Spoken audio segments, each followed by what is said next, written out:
Leon Edwards played us. Well done, Leon. I didn't know Leon had this in him. I am happy to see he has it. Leon Edwards is one of these guys, if he played the game just this much, this is a top guy. This is a star. This is a main eventer. This is a pay-per-view attraction. But he's got to play the game this much. I've never seen him play it. He just did it. Well done. Leon wanted to fight Jorge Masvidal. Leon is aware that Jorge Masvidal is the second biggest draw in the business. How do I get on with him? A lot of people want to fight Masvidal. How do I know if Masvidal wants to fight me? Hit me with a 3-piston of soda. Still pissed off about that. We've got the footage. Story tells itself. Said he didn't want the fight. The way he went about it is saying he didn't want the fight. Look, there's a book out there called The Art of the Deal, and you can go read The Art of the Deal, or I can tell you in 15 seconds the general premise. But largely in a negotiation, you go for exactly what you don't want. You say the opposite. Wherever your weaknesses are, you act like that's your strength. Whatever your strength is, you downplay it. Leon wants to fight Masvidal. Of course he does. Masvidal's a #1 contender. He is the second biggest draw in the sport. I can't say that enough times. What an honor to Jorge Masvidal. What an honor. Second biggest draw in the sport, lost his last 2 fights. That's how much he's got you guys on board. Of course Leon wants that fight. He got it by telling us he wasn't going to do it. He got it by telling us he's not interested. He refuses it. All the reasons why. Masvidal lost his last one. I'm going to fight for the championship. All things that he didn't need. He negotiated. He got headlines. He got everybody worked up. He got Gilbert Burns weighing in on this. Right? When you have a guy, Gilbert Burns, who everybody loves, who's got a huge social media following, who's a former #1 contender, who's within the division speaking about your business, you've done something well. It's rare that that happens. Leon got this right. And now what happens if Leon goes and fights Masvidal? We got to break that down because that's a very strange fight. I mean, they have a common opponent in Nate Diaz. I realize that MMA math doesn't work, but I don't love it when you just say, well, math doesn't work. You got to start somewhere. If you have a common opponent, that's a very logical place to start. Masvidal had a fight with Nate Diaz. Leon had a fight with Nate Diaz. I'm going to have to go back and look. I can't remember who did better or in what areas. I remember Masvidal and Nate being on the ground a lot.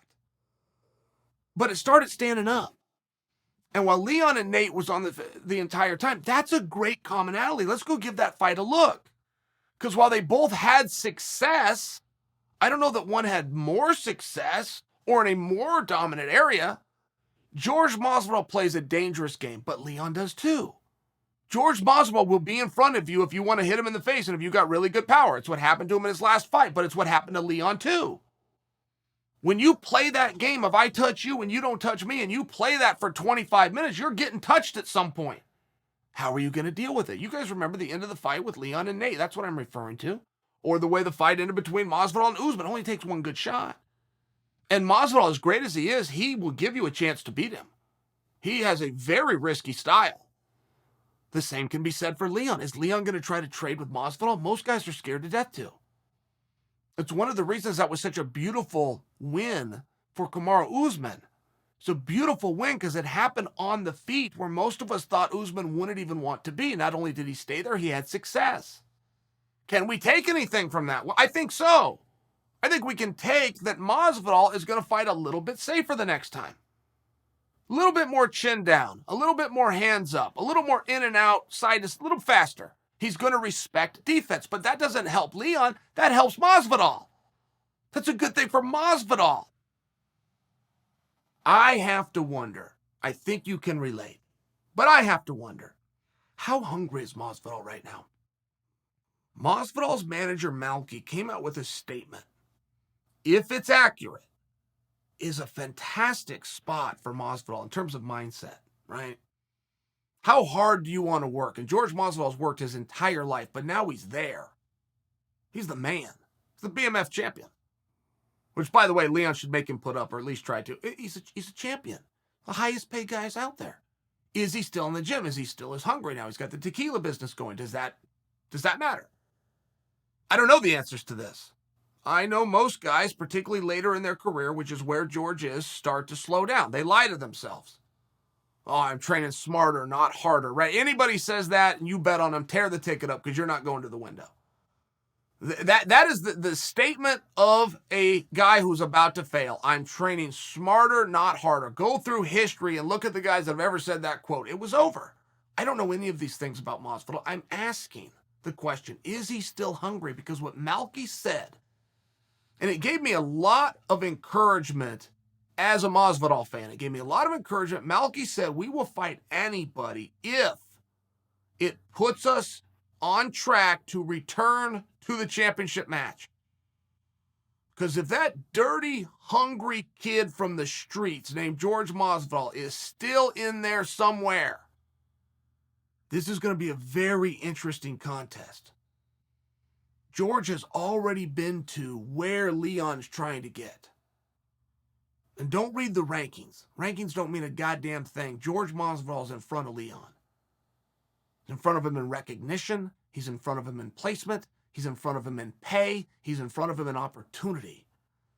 But sometimes once you get that drink, you get that main event, you get that top of the billing at Madison Square Garden, you get to fight for the world championship twice in 2 different continents. Sometimes there's a lull, right? What do we know in life? It's basic biology. Whatever goes up must come down. Is Masvidal on a down? I don't have the answers to these questions. Not if you ask Malky. Malky said it's still there. He said, we will fight anybody as long as it puts us on a trajectory back for a championship. This is the fight. Malky was telling the truth. Leon played this beautifully. I gotta tip my hat to Leon. I didn't know he had that within him. Normally, when a guy said it, I would have predicted this is what he's doing. I would have brought that to you guys. I just didn't know Leon had it in him. The 3 biggest draws in this sport, make no mistake, Conor McGregor, Jorge Masvidal, Nate Diaz. Leon now in his last 2 fights, once he gets in there with Masvidal, in his last 2 fights will have fought 2 of the sport's top 3 biggest stars. This is an excellent start to 2021. This is an excellent move by Leon. Leon deserves this. I'm happy this is happening for him. But it wasn't all organic. There was some gamesmanship. Point, Leon.